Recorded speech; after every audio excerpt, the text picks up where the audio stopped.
الحمد لله رب العالمين والصلاة والسلام على سيد المرسلين اما بعد فاعوذ بالله من الشیطان الرجیم بسم اللہ الرحمن الرحیم.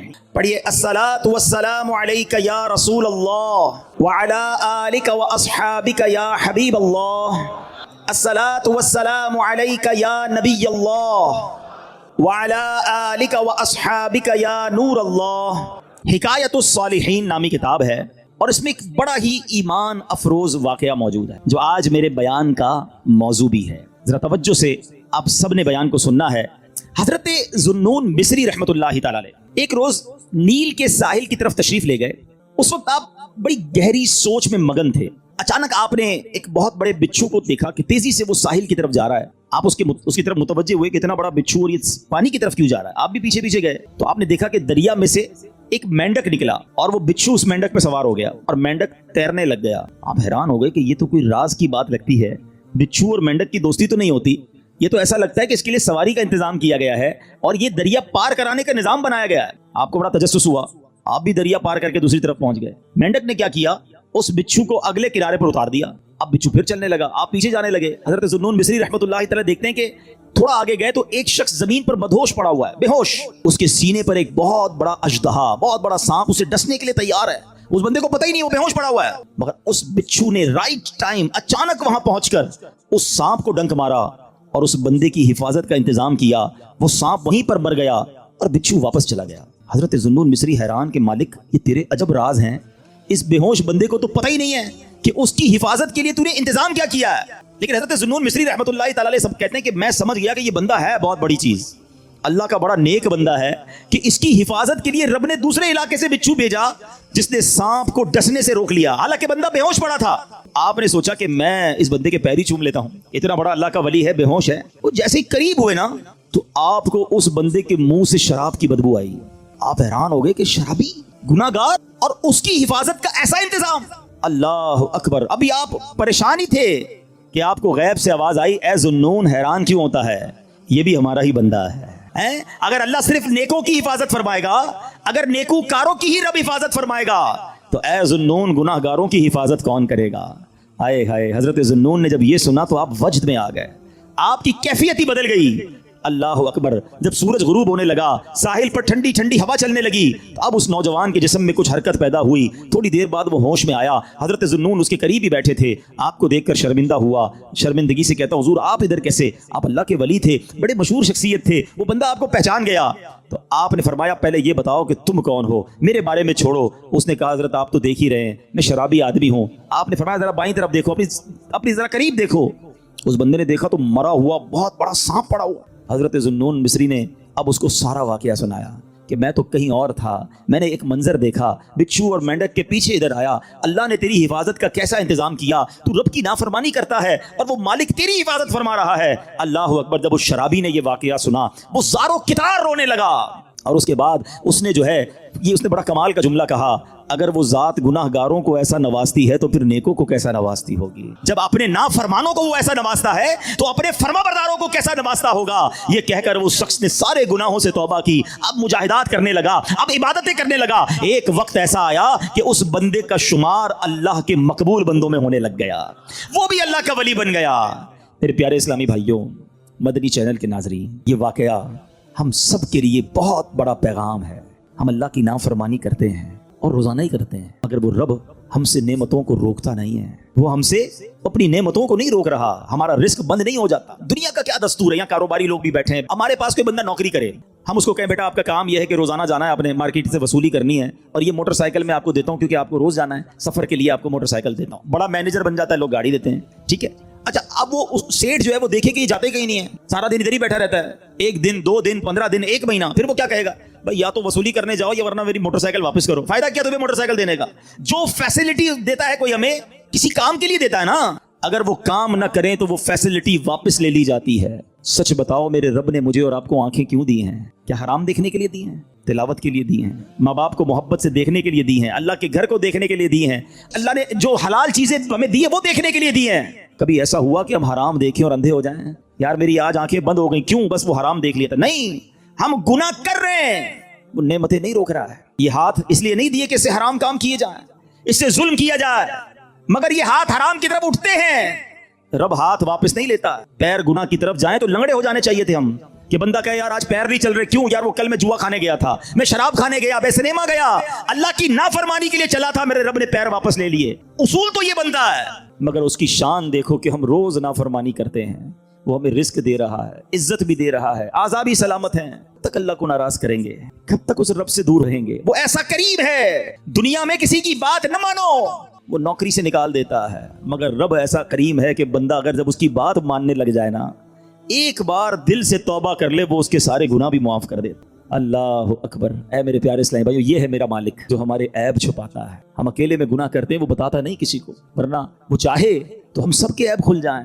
جو لوگ ہمیں عزت سے دیکھتے ہیں، جو محبت سے ملتے ہیں، جو ہمیں بڑے نیک سمجھتے ہیں، اللہ تو جانتا ہے نا ہماری حالت کیا ہے۔ پنجابی شاعر کہتا ہے نا، دنیا والوں کو پتہ چل جائے نا ہمارا ایک عیب، ایک فوراً میسج چلائیں گے، پتہ چلا اس نے یہ کیا ہے، ہاں ماں باپ بھی گھر سے نکال دیں گے۔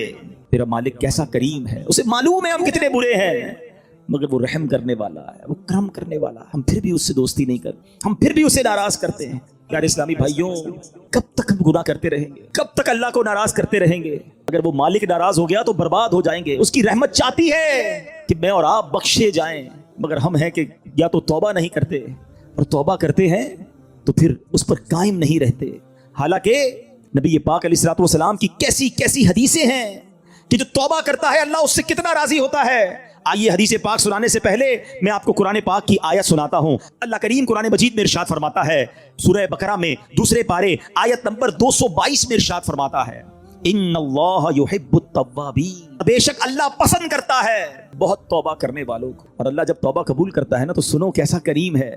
دنیا میں اگر ہمارا کوئی جرم ہو جائے نا، کوئی خطا ہو جائے، مثال کے طور پہ کسی کی پولیس میں کوئی رپورٹ درج کر دی جائے، تو جب بھی آپ کسی کا ریکارڈ نکالتے ہیں نا، بے شک وہ مقدمہ ختم بھی ہو گیا ہو، یا سزا ہو گئی ہو، یا سلو ہو گئی ہو، لیکن جب آپ بندے کا کریکٹر سرٹیفکیٹ نکالتے ہیں تو اس کا وہ جرم آ جاتا ہے کہ اس نے 10 سال پہلے یہ غلطی کی تھی، 15 سال پہلے اس پر یہ مقدمہ ہوا تھا۔ نہ لوگ بھولتے ہیں، نہ دنیا بھولتی ہے، مگر دیکھو میرے رب کی شان کیسی ہے کہ اللہ ایسا کریم ہے، قرآن میں فرماتا ہے کہ جب اللہ توبہ قبول کرتا ہے تو صرف گناہ معاف نہیں فرماتا، گناہوں کو نیکیوں سے بدل دیتا ہے۔ ہاں، جتنے گناہ ہیں نا وہ سارے نیکیوں میں بدل دیے جاتے ہیں۔ اللہ کریم قرآن مجید میں ارشاد فرماتا ہے، مگر جو توبہ کرے اور ایمان لائے اور اچھا کام کرے تو ایسوں کی برائیوں کو اللہ بھلائیوں سے بدل دے گا، اور اللہ بخشنے والا مہربان ہے۔ ارے میرے رب کی رحمت تو دیکھو کہ جب بندہ سچے دل سے توبہ کرتا ہے اس کی عطائیں کیسی ہیں، سبحان اللہ سبحان اللہ۔ اللہ کے حبیب صلی اللہ تعالی علیہ وسلم کی میں آپ کو حدیث سناتا ہوں کہ رب کریم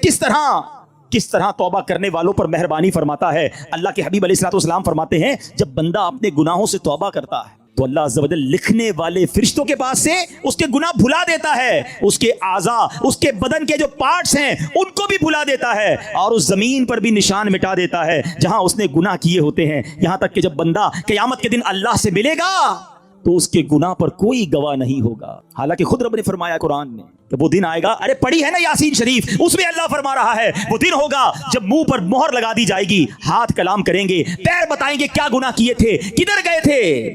اگر توبہ نہیں کرو گے تو پھر بچ نہیں پائیں گے، لیکن اگر توبہ کر لیتے ہیں، اللہ سے دوستی کر لیتے ہیں، اللہ کو راضی کر لیتے ہیں، تو وہ ایسا کریم ہے کہ وہ پچھلے سارے گناہوں کو معاف کر دیتا ہے۔ ہم پھر کیوں اللہ کی نافرمانی کریں؟ ارے دنیا کا دستور کیا ہے، کوئی ہمارے ساتھ بھلائی کرتا ہے، ہم کیا کہتے ہیں، نہیں یار اس کو ناراض نہیں کرنا ہے، اس نے مجھے نوکری دلائی تھی، اس کو ناراض نہیں کرنا ہے، اس نے مجھے قرضہ دیا تھا، نہیں یار اس کو تو بالکل بھی ناراض نہیں کرنا ہے، مشکل وقت میں میرے کام آیا تھا۔ دنیا میں ایک کوئی احسان کر دے، تم کہتے ہو وہ ناراض نہیں ہونا چاہیے۔ جو صبح و شام رب احسان کر رہا ہے اس کی ناراضگی کا کوئی خوف نہیں کہ وہ ناراض نہ ہو جائے، میرا مالک مجھ سے ناراض نہ ہو جائے۔ سنو توبہ کرنے والے کس قدر اللہ کو پسند ہیں۔ اللہ کے حبیب علیہ الصلوۃ والسلام فرماتے ہیں، ابن ماجہ کی حدیث ہے، کل بنی آدم خطاء، آقا فرماتے ہیں سارے انسان خطا کار ہیں، غلطیاں تو سب سے ہو جاتی ہیں، مگر فرمایا وخیر الخطائین التوابون، فرمایا خطا کاروں میں بہتر وہ ہیں جو توبہ کر لیتے ہیں، غلطی ہوتی ہے تو معافی مانگ لیتے ہیں، سر کو جھکا لیتے ہیں، اللہ سے عرض کرتے مولا آئندہ نہیں کروں گا، اور اس کی بارگاہ میں ندامت کا اظہار کرتے ہیں۔ ایک اور جگہ میرے آقا علیہ الصلوۃ والسلام فرماتے ہیں، تم سب میں بہترین وہ ہیں جو فتنوں میں مبتلا ہو اور توبہ کرتا ہو، یعنی اگر گناہ ہو جائے فوراً معافی مانگ لے۔ اچھا ہمارے کچھ لوگوں کا توبہ کا اسٹائل بھی بڑا عجیب ہے، توبہ توبہ استغفر اللہ، گالوں پہ چپت لگا لی مگر کوئی شرمندگی نہیں ہے۔ ارے ایسی توبہ تو خود توبہ کی محتاج ہے، توبہ دل سے ہوتی ہے۔